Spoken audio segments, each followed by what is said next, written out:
क्योंकि संत रामपाल जी के मार्ग में इस प्रकार की कोई मुहिम ना कभी पहले थी, ना वर्तमान में है, ना कभी आगे होगी।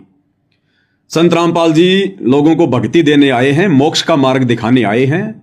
ये गांव का पानी निकालना, पानी सुखाना, ट्यूबवेल लगाना, रोडे बनाना, मोटर पाइप देना, ये तो सरकारों के काम होते हैं। फिर ये सरकारें क्या करेंगी? फिर आप लोग क्यों सरपंच चुनते हो, क्यों प्रधान चुनते हो, एमएलए, विधायक, मंत्री, मुख्यमंत्री, प्रधानमंत्री क्यों चुनते हो भाई 5 साल के लिए?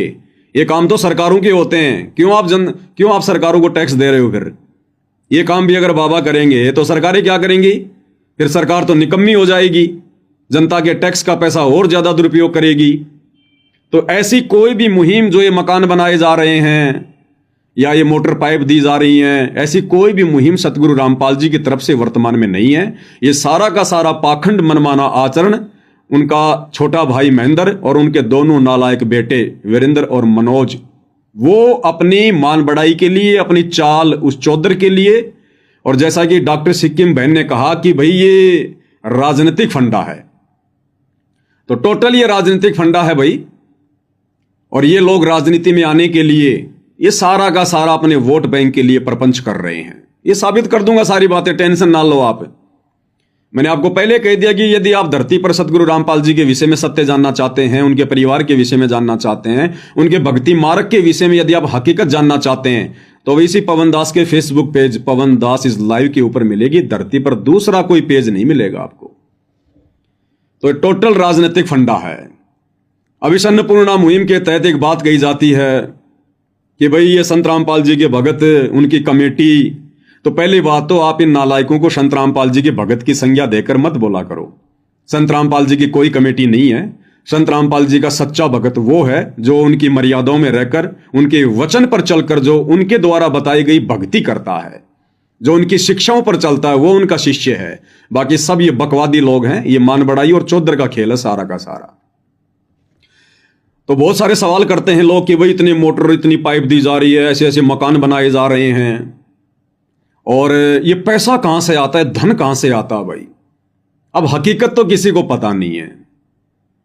और ये नालायक संत रामपाल जी के परिवार वाले, ये बड़े बड़े भगत, ये कह देते हैं कि भैया संत रामपाल जी ऐसे है, वैसे है, ये माया तो ऊपर से बरसती है। अरे श्री कृष्ण जी ने तो पता नहीं कितने पहर माया बरसाई थी, यहां तो 24 घंटे संत रामपाल जी माया बरसा रहे हैं। ये परमपिता परमात्मा है, कुछ भी कर सकते हैं, डिमका फला पता नहीं क्या क्या। और आम व्यक्ति इस बात को स्वीकार कर लेता है क्योंकि उनको हकीकत का नहीं पता, सच्चाई का नहीं पता। इस हरियाणा की डॉक्टर सिक्किम बहन ने भी अपने वीडियो में कहा था कि ये कहीं से नहीं आंदा, ये कहीं से नहीं आंदा। ये बेचारी नादान संगत को चूस चूस के संत जी के नाम की आड़ में, उनके आदेश की आड़ में, इस नादान संगत को दान धर्म के नाम पर आम की तरह चूसा जा रहा है। और अपनी मान बढ़ाई और चौधर के चक्कर में, पब्लिसिटी के चक्कर में, राजनीति में आने के चक्कर में ये उनका परिवार ये इस प्रकार की घटिया मुहिम चला रहा है। अब भाई और बहनों विचार करो, ये काम थे सरकार के, विधायकों के, सरपंचों के। और हरियाणा में क्या आज से पहले बाढ़ नहीं आई क्या? अरे हरियाणा में तो लगभग हर साल 2 साल में बाढ़ आई जाती है भाई। संत रामपाल जी तो 1994 से ये नाम दे रहे हैं, ज्ञान दे रहे हैं, और 1994 से वर्तमान 2025 तक तो भाई कोई 10 बार बाढ़ हो चुकी होगी हरियाणा में, 10 बार। आज से पहले तो संत रामपाल जी ने किसी को मोटर नहीं दी, किसी को पाइप नहीं दिए। क्या पहले भगवान नहीं थे क्या? पहले उनके पास में शक्ति नहीं थी या कोई पावर नहीं थी? लेकिन ये मार्ग सतगुरु रामपाल जी का इस प्रकार का नहीं है। सतगुरु रामपाल जी देते हैं दुनिया को, किस्मत से ज्यादा देते हैं, भाग्य से ज्यादा देते हैं, लेकिन उनके द्वारा देने का तरीका अलग है।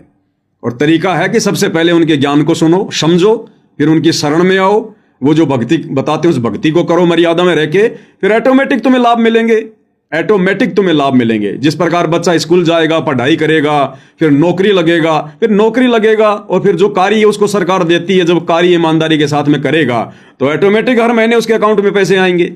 तो इस प्रकार संत रामपाल जी का एक सिस्टम है।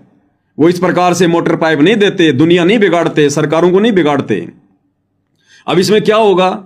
ये गांव के सरपंच, अब इनके पास में तो करोड़ों का आता है बजट, विधायक करोड़ों का बजट है। अब ये विधायक सरपंच तो भाई उनकी जय जयकार करेंगे, उनकी कमेटी की जय जयकारी करेंगे, उनका स्वागत ही करेंगे, उनकी फोटो का, उनके परिवार की जय जयकार करेंगे। क्योंकि अब क्या होगा, अब क्या होगा, गांव का पानी निकल गया, मोटर पाइप आ गई, और मोटर पाइप भी इन आश्रम वालों ने वहीं छोड़ दी गांव में कि रखो, अगली बार बाढ़ आए तो फिर काम में ले लेना। अब ये क्या करेंगे ये बड़े बड़े लोग, ये प्रशासनिक, सरपंच है, विधायक है, और कोई है। अब ये गवर्नमेंट के बजट में दिखा देंगे, साहब मैंने मेरे गांव की रक्षा के लिए जब बाढ़ आई तो 50 लाख का सामान लाया मैं, इतने के मोटर आए, इतने के पाइप आए। अब भैया वो ऊपर से जो अधिकारी आएंगे ना, वो संत रामपाल जी के आश्रम में जाकर पूछ के नहीं आएंगे कि वो मोटर पाइप आपने दी थी या सरपंच जी लेके आए थे। तो ये सरपंच, ये संत रामपाल जी के भगत तो दुनिया के कर्म बिगाड़ने में लगे हुए हैं, कर्म फोड़ने में, सरकार का सिस्टम बिगाड़ने में लगे हुए हैं। तो इस प्रकार की कोई भी मुहिम संत जी की तरफ से नहीं है, ये सारी बकवादें हैं, ये सारा का सारा राजनीतिक झोल है। तो कहते हैं कि साहब ये इतना पैसा कहां से आता है, ये माया कहां से बरस रही है। तो हकीकत आपको हम बताएंगे माया कहां से बरस रही है। और आज के इस वीडियो में, ये चाहे 2 घंटे का हो चाहे 3 घंटे का हो, यदि आपने थोड़ा सा धैर्य रख के निष्पक्ष होकर यदि आपने सुन लिया, आपके सारे सवालों के जवाब जो कोई भी नहीं दे पाया होगा ऑटोमेटिक आपको मिल जाएंगे, ऑटोमेटिक।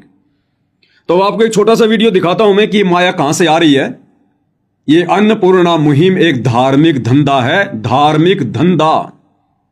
इस अन्नपूर्णा मुहिम को चलाकर संत रामपाल जी के भक्तों को नींबू की तरह पैसों पर निचोड़ा जा रहा है। ये लोग बहुत सारे गांव में जाते हैं मोटर पाइप लेकर। ऐसे ही गांव का छोटा सा वीडियो मैं आपको दिखा देता हूं।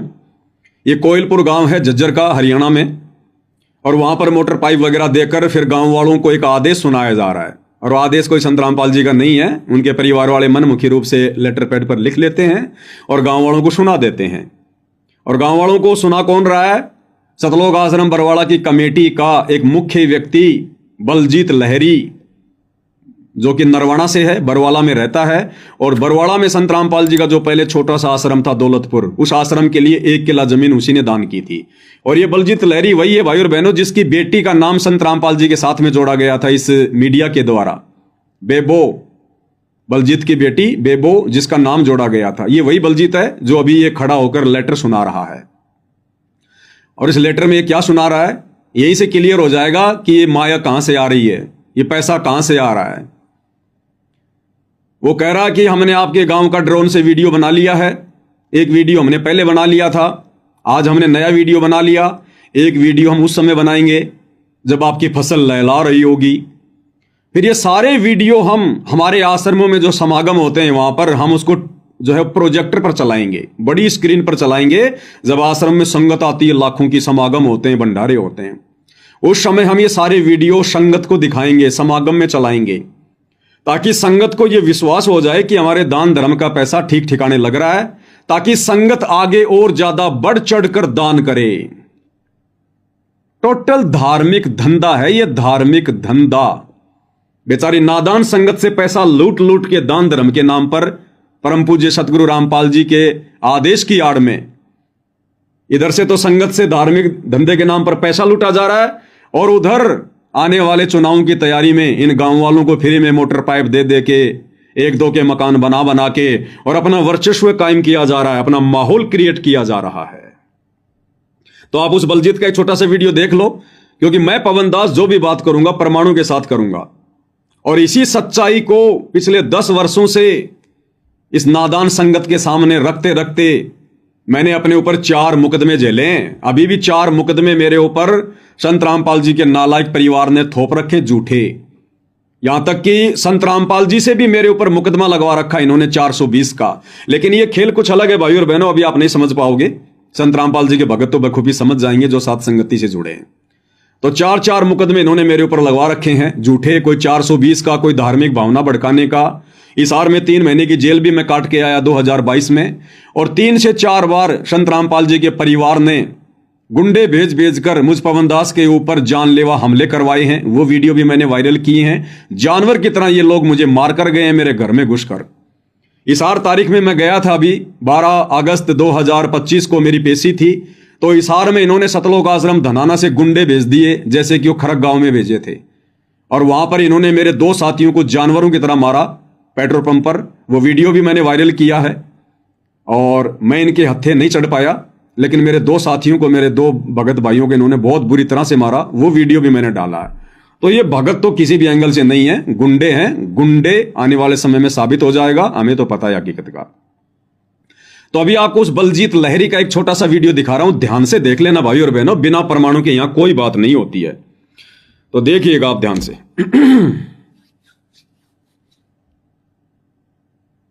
साहिब बंदी छोड़ सतगुरु रामपाल जी भगवान जी की जय। ग्राम पंचायत कोलपुर जिला झज्जर के सभी ग्रामवासियों से जगत गुरु संत रामपाल जी महाराज जी का विशेष निवेदन है और हमारे लिए सख्त आदेश है। सभी ग्रामवासी कृपया ध्यान से सुने। ग्राम पंचायत कोलपुर से निवेदन किया जाता है कि हमारे गुरुदेव जी संत रामपाल जी महाराज जी का हमें आदेश आया है कि जिन गांवों को पानी से निजात पाने के लिए राहत दी गई है उनको यह पत्र दिया जाए और निवेदन किया जाए कि यदि संत रामपाल जी महाराज जी द्वारा दी गई राहत सामग्री से निर्धारित समय पर पानी नहीं निकलता है और इस बार फसल की बिजाई नहीं हुई तो आगे से हमारा ट्रस्ट आपके गांव की कोई मदद नहीं करेगा। यदि आपको आवश्यकता लगती है तो आप संत रामपाल जी महाराज जी से प्रार्थना करके और भी आवश्यक सामान ले सकते हैं। गुरुदेव जी ने कहा है कि सामान चाहे कितना भी लगे लेकिन गांव से पानी निकलना चाहिए।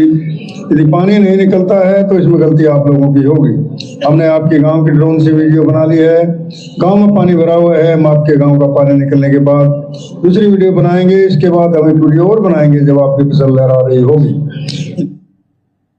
ठीक है जी, हमने ड्रोन से वीडियो बना लिए हैं, एक वीडियो और बनाएंगे जब आपकी फसल खड़ी होगी। उसके बाद फिर हम क्या करेंगे, अब ध्यान से सुनना, पैसा कहां से आता है। उसके बाद हम ये सारे वीडियो जब हमारे आश्रमों में समागम होते हैं, लाखों की संख्या में अंध भगत आते हैं, उस समय हम ये वीडियो बड़ी स्क्रीन पर चलाएंगे, प्रोजेक्टर पर चलाएंगे, ताकि संगत को ये विश्वास हो सके कि हमारे दान धर्म का सदुपयोग हो रहा है, ताकि संगत बढ़ चढ़कर दान करे। अब ध्यान से सुन लो आगे कहां से आ रहा है। इन दिनों वीडियो को हम अपने प्रत्येक समागम में सभी सतलोक आश्रमों में प्रोजेक्टर पर चलाकर दिखाएंगे ताकि संगत को विश्वास हो कि हमारे पैसे का कोई दुरुपयोग नहीं होता और पता चले कि हमारे द्वारा दिए गए दान से संत रामपाल जी महाराज के आदेशानुसार इतने लोगों को जीवन दान मिला है, ताकि उनका दान करने का हौसला बना रहे, ताकि उनका दान करने का हौसला बना रहे। सुनते जाइए, सेवा करते रहें, ताकि उनका दान करने का हौसला बना रहे और हम आपकी सेवा करते रहें, ताकि उनका दान करने का हौसला बना रहे और हम आपकी सेवा करते रहें, ताकि उनका दान करने का हौसला बना रहे और हम आपकी सेवा करते रहें। तो ये है भाई और बहनों माया बरसने का कारण। कहीं से माया नहीं बरस रही है, पाताल से नहीं आ रही है, ऊपर आसमान से नहीं आ रही है। दुनिया को केवल मूर्ख बनाया जा रहा है। हकीकत थोड़ी बताएंगे आश्रम वाले, ये भगत थोड़ी है जो तुम्हें हकीकत बताएंगे, फिर इनका धार्मिक धंधा ना चौपट हो जाएगा ऐसे। तो संगत को मूर्ख बना रहे हैं, इधर सरकार को निकम्मी बना रहे हैं सरकारी कार्य खुद करके, उधर से अपनी राजनीतिक रोटियां सेक रहे हैं 2019 में जो चुनाव हैं। हालांकि इन लोगों को पता नहीं अभी इन बातों का। इन्होंने कभी संत रामपाल जी को ना तो कभी पूर्ण संत माना, किसी ने अपना बाप मान लिया, किसी ने ताऊ मान लिया, किसी ने अपना पति मान लिया, किसी ने भाई मान लिया। पूर्ण संत की दृष्टि से कभी भी संत रामपाल जी को उनके परिवार ने नहीं देखा, जिस कारण से संत जी को समझ नहीं पाए। और हरियाणा में कहावत है कि दीपक तले हमेशा अंधेरा रहता है, घर का जोगी जोगना, बाहर का जोगी सिद्ध। भाई और बहनों 2028 युग परिवर्तन का समय है और ये जो गंदी राजनीति वर्तमान में देश दुनिया में चल रही है, चाहे कोई भी पार्टी हो, 2028 में राजनीति खत्म, राजनीति समाप्त। धर्म नीति से ये शासन और प्रशासन के कार्य होंगे, संत रामपाल जी की देख रेख में होंगे, क्योंकि आने वाला समय इस परमपिता परमेश्वर सतगुरु रामपाल जी का है। पूरी दुनिया पर इनका झंडा होगा, इनका डंडा होगा, इनके आदेश से पूरी दुनिया का संचालन होगा। थोड़ी सी है विश्वसनीय बात लग सकती है, क्योंकि अभी आप इनके संपर्क में नहीं है, अभी आपने इनके सत्संग सुनने शुरू नहीं किए हैं। आपने केवल क्रोथा कांड, बरवाला कांड, मीडिया की उल्टी सीधी बातें सुन के, आड़ोसी पड़ोसियों की उल्टी सीधी बातें सुन के आपने अपने दिमाग में संत रामपाल जी की छवि को बिल्कुल उल्टा सेट कर रखा है। जब आप उनके सत्संग सुनना शुरू करेंगे धीरे धीरे, और जब आपकी बुद्धि जो भ्रष्ट हो चुकी है जब वापस सेट होगी, तब आपको पता चलेगा। और समय ज्यादा नहीं है, इसलिए समझ जाओ, सत्संग सुनना शुरू कर दो, अपनी आत्मा का कल्याण करवा लो, खुद भी बचो, परिवार को भी बचाओ। नहीं तो भाई 64 करोड़ जनसंख्या रहने वाली है, पूरी विश्व की लाशें उठाने वाला कोई नहीं मिलेगा। जब जब युग परिवर्तन होता तब यही होता है। राम रावण युद्ध हुआ था, युग परिवर्तन क्या हुआ था उस समय जब हम द्वापर में आ रहे थे? लाशों को खाने के लिए चील कौवे भी कम पड़ गए थे, कोई अंतिम संस्कार करने वाला नहीं बचा था। द्वापर में महाभारत का युद्ध हुआ, युग परिवर्तन का समय, जब हम इस कलयुग में आने वाले थे, 18 करोड़ सेना मरी थी कट कट के कौरव पांडवों की। चील कौओं ने खाई थी लाशें, अंतिम संस्कार करने वाला नहीं मिला कोई। अब इस कलयुग में ये युग परिवर्तन का दौर 2028, हम लोग मिनी सतयुग में जा रहे हैं 1000 वर्ष के लिए। भाई भयंकर जनहानि होगी, भयंकर जनहानि। इस 800 करोड़ की जनसंख्या में रह के भक्ति नहीं हो सकती, शुभ कर्म नहीं हो सकते। कलयुग कितना छा गया घर घर में, तो ये कटनी छटनी होके रहेगी। इसलिए आप लोगों को पहले सूचित किया जा रहा है, अगर संभल सको तो। संत जी आपसे कुछ ले नहीं रहे, केवल आपको एक सच्चाई का मार्ग दे रहे हैं, भक्ति का मार्ग दे रहे हैं, मुक्ति का मार्ग दे रहे हैं, आपकी बुराइयां छुड़वा रहे हैं, आपको नेक इंसान बना रहे हैं। आपका ले क्या रहे हैं, वो तो आपको दे ही दे रहे हैं। तो नफरत किस बात की भाई? तो दुनिया की सुननी बंद करो और अब संत रामपाल जी की यूट्यूब पर सत्संग के माध्यम से सुननी शुरू करो, फिर हमारे विचार बदलेंगे।